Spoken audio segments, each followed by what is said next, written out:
Naturally, though, it was enjoyable on the set. She was one of the world's biggest child stars, and I had both grown up in it. Award-winning, bankable, and trusted to carry entire films before she was old enough to vote, she was a Disney phenomenon. But behind the scenes, her life was falling apart, even as the cameras caught her grinning and receiving standing ovations. She was dealing with health issues she never discussed, carrying a lot of weight in quiet, and entering a financial crisis that almost destroyed everything she had worked so hard to achieve. Nobody had warned her of these repercussions. Furthermore, the harm was already done when the facts came to light. The external public image of Hayley Mills. Hayley Mills appeared to have figured out life at a very young age. She grinned effortlessly. She spoke with assurance. Hayley Mills was more than merely successful to the general public. Within a career that functioned flawlessly, she appeared content, safe, and secure. However, that polished and comforting image only revealed a portion of the narrative. A life that was moving far more quickly than the person living it was behind it. Rose Hayley Catherine. On April 18, 1946, music, Vivian Mills was born in Marylebone, London. She was raised in a home where pursuing an artistic career was not valued. It was the language of everyday existence. John Mills, her father, was already a highly regarded actor in Britain. Mary Hayley Bell, her mother, wrote plays and novels. Discussions about scripts, rehearsals, and creative arguments were common at home. Music, writers and actors frequently went through. The entire family was affected by that world, not just Hayley. Juliet Mills, her younger sister, would go on to pursue a career in acting. On British television, her aunt, music, Annette Mills, was well known. Later on, Susie Blake, her cousin, took the same route. For this family, fame was nothing new. It was a feature of the terrain. The early arrival of Hayley, music, and its total takeover were what made it unique. She studied at the Elmhurst Ballet School, which placed a high value on performance and discipline. She received precise training in movement, listening, and response. Her eventual on-screen persona was influenced by that training.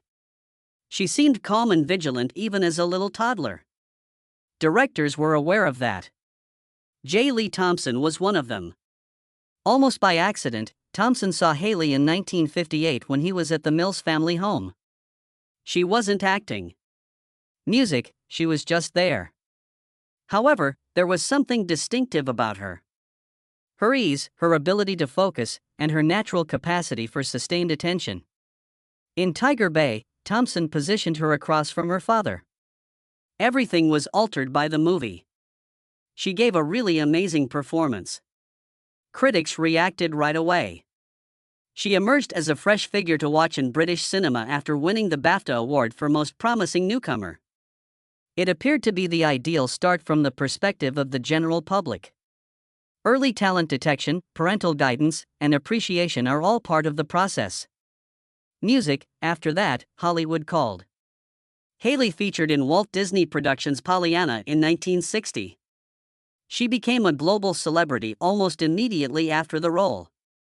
Warmth, optimism, and emotional authenticity were evident to the audience. Disney recognized dependability and widespread popularity.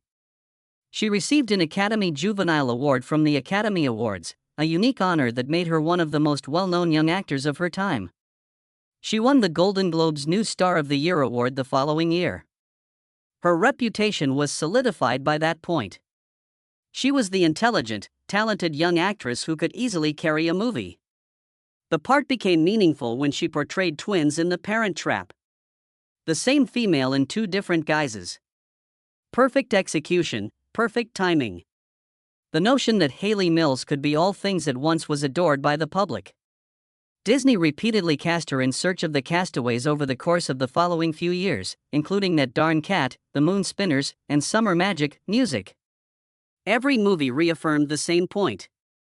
Hayley Mills was trustworthy, music, upbeat, and trouble-free. One of the world's most famous young celebrities. And they clung to that interpretation. The public was unaware of how constrained that image had grown and the pressure it put on a child growing up in it.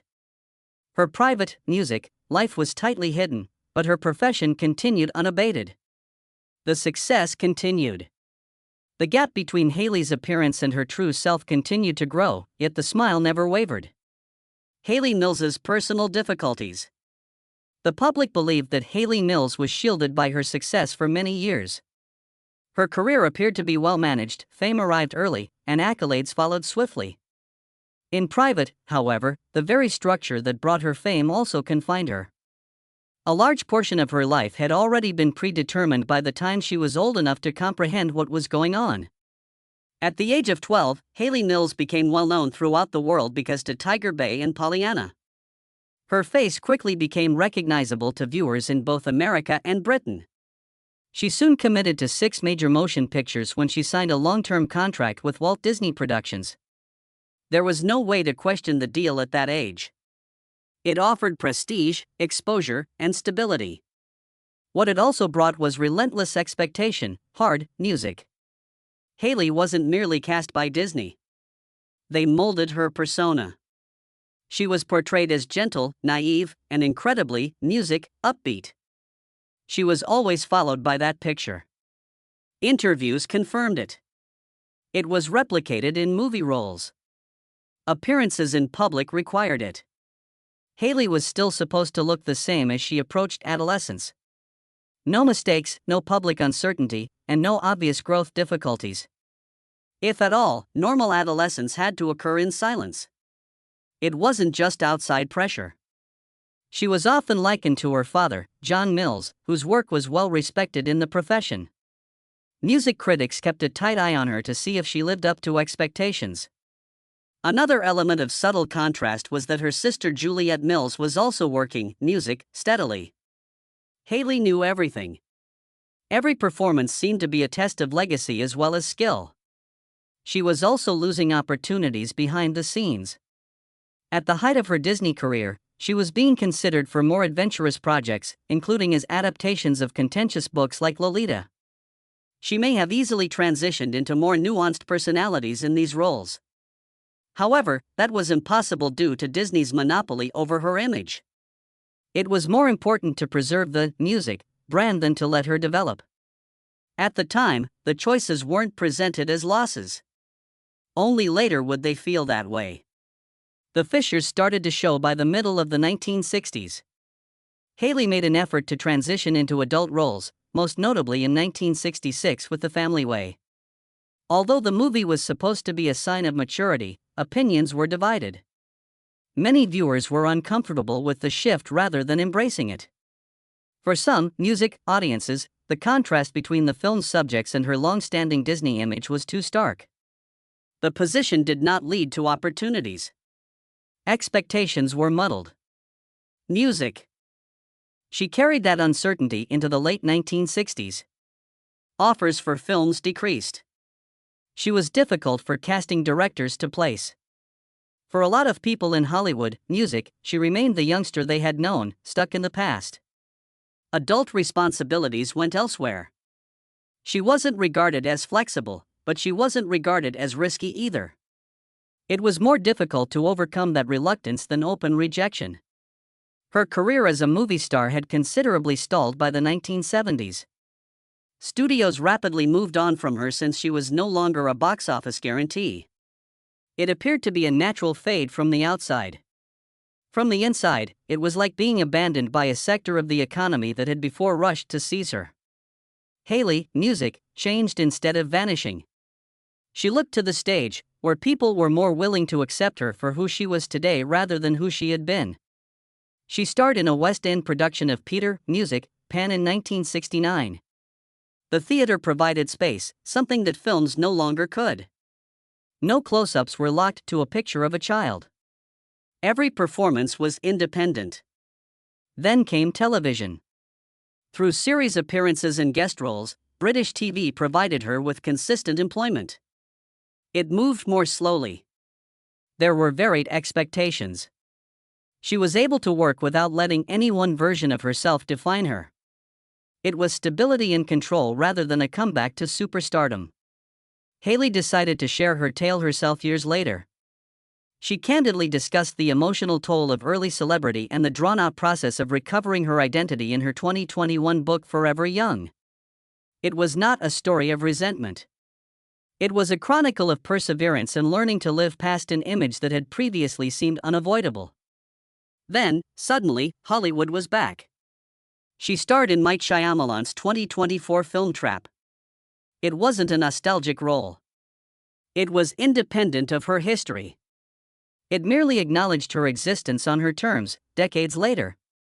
By that time, Hayley Mills had persevered through renaissance, loss of momentum, and fame. Few people were aware that one of her most unstable periods had nothing to do with her reputation or job. It had to do with money and a financial meltdown that all of her hard-earned money was all but gone. The economic downturn that rocked her. It was clear to the majority of onlookers that Hayley Mills would never have to worry about money. As a child, she worked nonstop, hauled big-budget films, and spent years in the epicenter of Disney's success around the world. Such fame was meant to bring security for the rest of one's life. However, the reality was completely different from the narrative that many had anticipated when the numbers were finally presented to her. Hayley Mills made what many would later refer to as a small fortune by the middle of the 1960s. According to industry estimates, she made tens of millions of dollars during the Disney era. Movies like That Darn Cat, The Parent Trap, and Pollyanna weren't small hits. They were highly popular at the box office, aired on television, disseminated globally, and associated with long-term merchandising. She had been working steadily since she was a little girl and had starred in over a dozen films by the time she was in her early 20s. Her pay was not given to her immediately, as was the case with many child actresses of that time.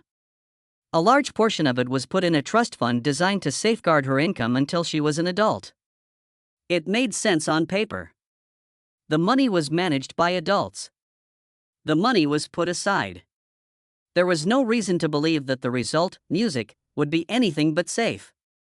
Hayley persisted in her efforts, assuming that the monetary compensation for all those years of self-control and publicity would come later. She didn't completely comprehend how Britain's tax, music, system operated at the time. The UK had some of the highest income tax rates in the world in the 1960s and 1970s. The marginal rate was as high as 91% for high earners. Many actors, musicians, and artists were impacted by these laws, which were hotly contested. However, the repercussions were particularly dire for someone like Hayley, who had earned the majority of her income while still legally a minor. The moment that should have felt secure transformed into astonishment when she eventually had access to music in her trust fund. She thought the money had been safely stored, but it was mostly gone. The vast majority of it had gone to taxes. Financial security had not materialized despite years of labor, public recognition, music, and pressure. She later called the realization devastating in her memoir, Forever Young. The loss itself wasn't the only issue. It was the knowledge that there would never be another opportunity to make that much money. Both practical and emotional effects were felt right away. Hayley needed to adapt fast. The way of life that people thought she led was no longer feasible. There was no secret safety net, no silent reserve, music, to rely on. She had to lead a humble life and pursue a steady career in music despite her reputation in order to keep things stable. Television and theater were no longer the only creative alternatives. They became necessity. The emotional impact was more profound. She had grown up fulfilling expectations that she had not established for herself. She had borne adult responsibilities too early, missed everyday events, and kept up a public persona for music that never quite aligned with her inner life. It felt like the system, music, itself had betrayed us, not any one person, to find out that those sacrifices had not led to long-term security. Nothing unlawful had occurred. Even though nothing had been taken, the result seemed essentially unfair. Hayley made sensible decisions because she lacked the financial independence that many of her contemporaries believed she possessed. She concentrated on work that was accessible, dependable, and fulfilling. Acting on stage became crucial. There was uniformity in British television. Music, later, she used writing as a means of processing and articulating her experiences. Hollywood glitz had lost much of its charm. It had previously promised permanence and let it down. Her priorities changed as a result of the loss. Income and visibility were no longer used as indicators of success. Control was used to measure it. The financial collapse produced a kind of clarity that celebrity never had by allowing people to choose ideas without music, pressure, and to establish a life independent of public approbation. Her experience turned into a cautionary tale that was frequently brought up whenever the topic of child actors and money came up again. It demonstrated how early success may disappear in the absence of adequate protection and how policy and bad timing could cause even huge profits to evaporate. Hailey did not openly advocate for herself or portray herself as a victim. She just spoke the truth about what had happened, and she rebuilt gradually and cautiously according to her own plans. However, financial loss was just one of her life's destabilizing factors. Her relationships were another area that was far less stable away from the spotlight. Unfortunately, the romantic life she attempted to conceal would turn out to be as intricate, agonizing, and illuminating as all that had come before. Hayley Mills's tumultuous romantic life. Hayley Mills was no longer the well-guarded Disney kid that the public had recalled by the early 1970s. As an adult, she was living on her own, working diligently, and attempting to create a personal life apart from the stereotype that had surrounded her from infancy. However, the first significant relationship she committed to would bring just as much instability as it did imbalance. It was at work that Hayley Mills met Roy Bolting. Bolting, one of the well-known Bolting brothers, was a well-respected personality in British cinema whose films frequently combine scathing humor with social commentary. He was well established in the music industry by the time their paths intersected.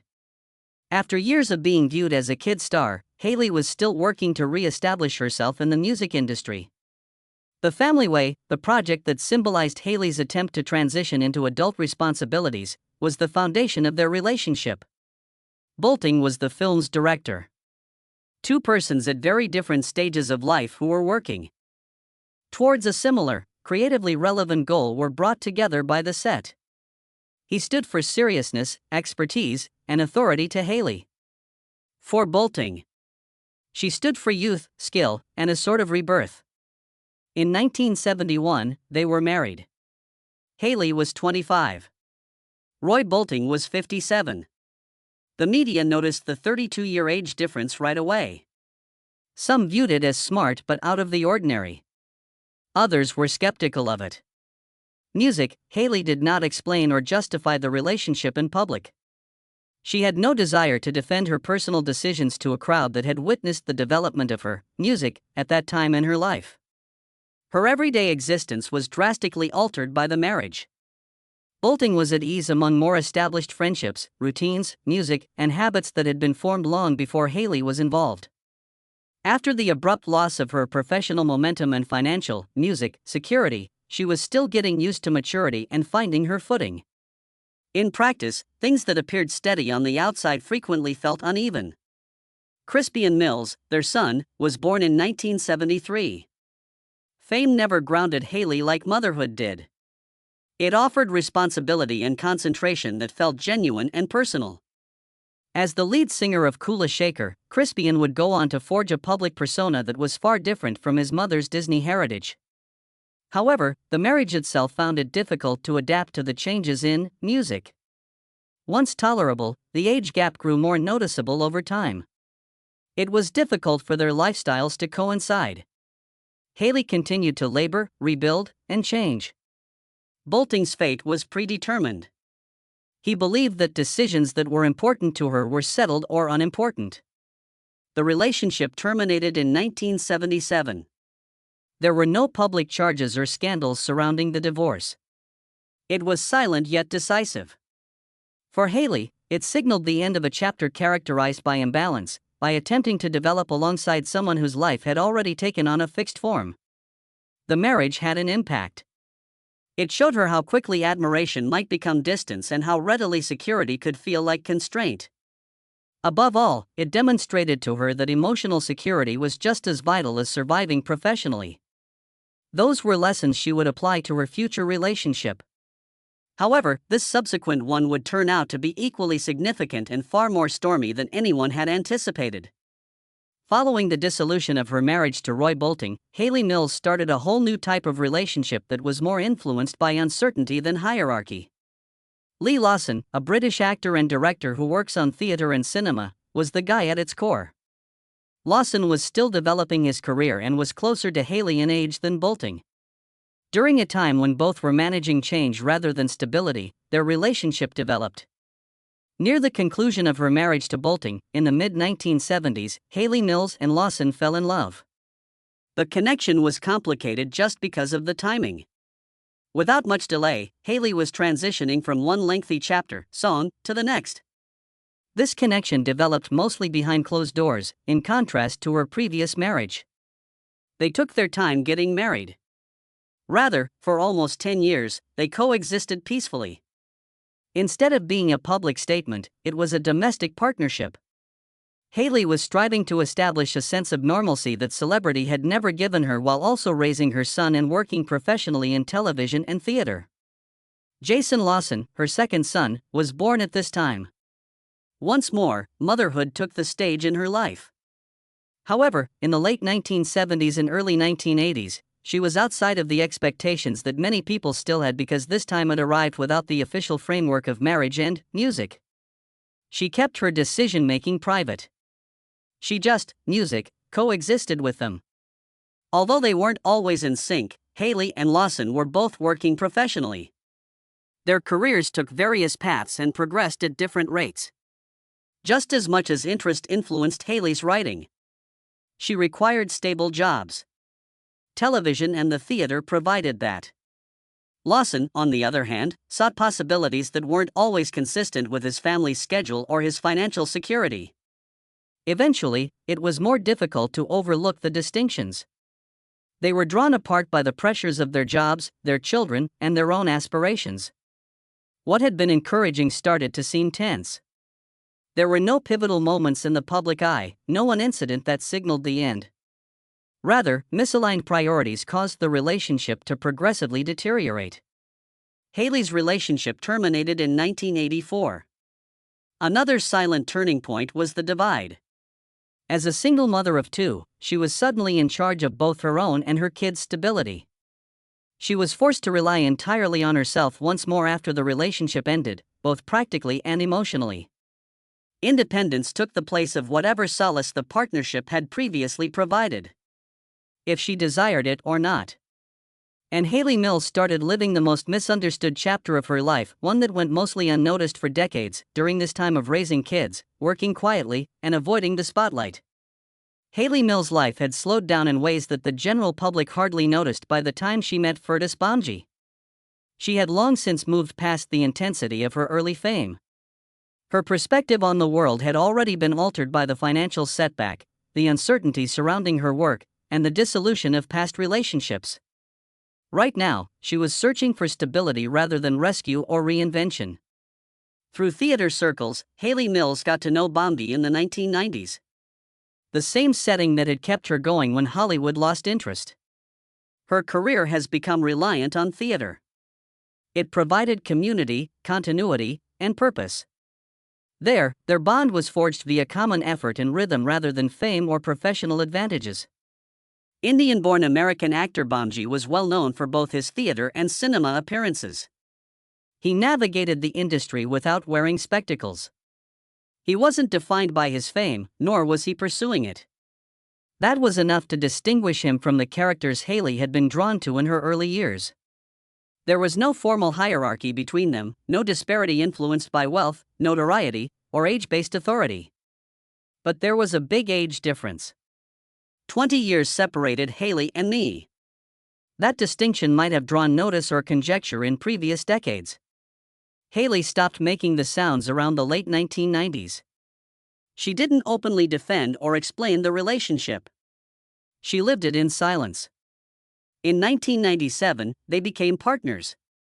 In contrast to her past relationships, this one developed slowly. There was no pressure to fit into a narrative, no public statement, and no rush towards marriage. Instead of discussing headlines, they talked about everyday life. They spoke, worked, and spent time together, clears throat. That was sufficient. They didn't have kids together. Haley had already established her life as a mother by that point. Her boys were maturing. Her attention was no longer on expansion but on equilibrium. Rather than changing her life, her connection with Bamji fit into it. The most notable aspect of music, this collaboration, was how long it lasted. This connection held consistent despite the fact that a large portion of Haley's previous life had been characterized by unexpected changes such as sudden celebrity, sudden financial loss, and sudden profession switches. Without innovation or collapse, it silently persevered year after year. That constancy was important. One factor was their mutual interest in art. The intimacy and discipline of theater were treasured by both. Both were aware of the pressure to perform well without requiring approval from large crowds.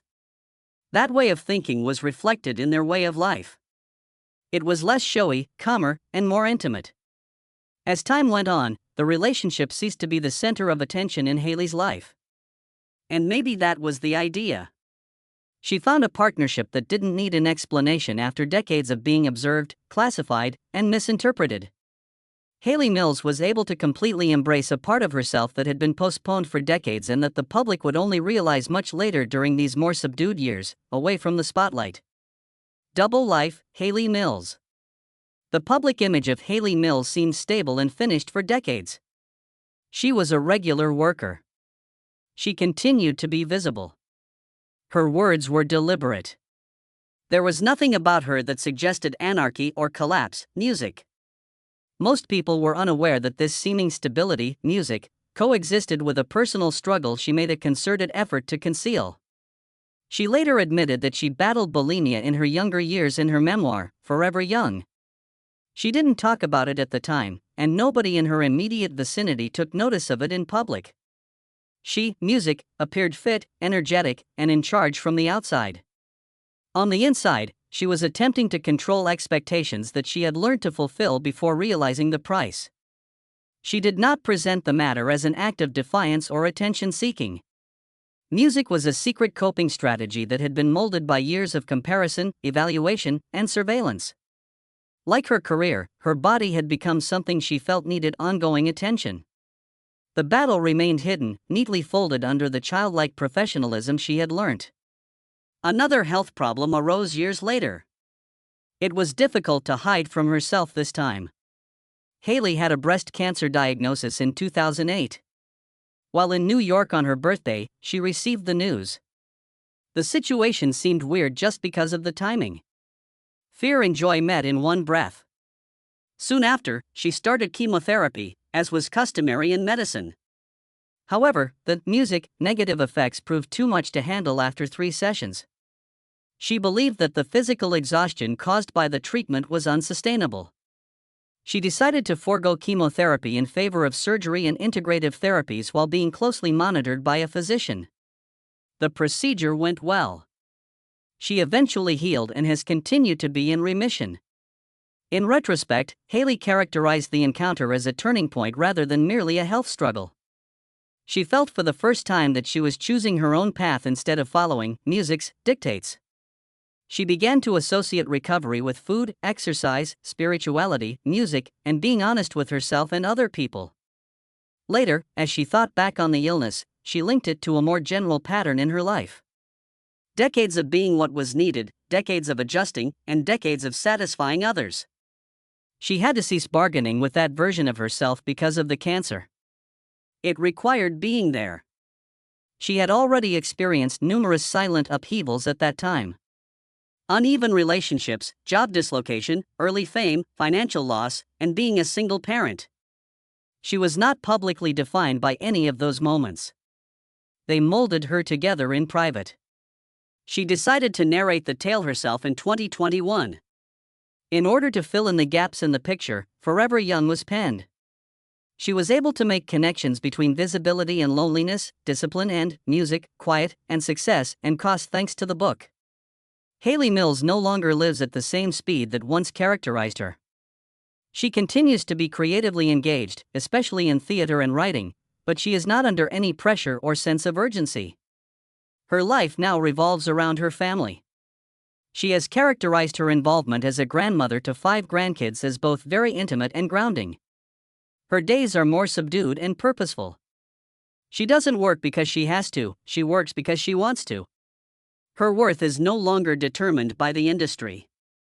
Additionally, maintaining the public image is no longer necessary. Hayley Mills lived two lives simultaneously for 30 years. The one she carried by herself and the one that others saw. It was survival, not deceit, that established the music gap between them. Those two lives don't have to remain apart now that the story has been conveyed in her own words. Do you believe that Hayley Mills was shielded from the negative effects of celebrity? Post your responses in the space provided for comments below. Remember to like, this video, subscribe to our channel for future updates, and click on the next video on your screen if you, liked it.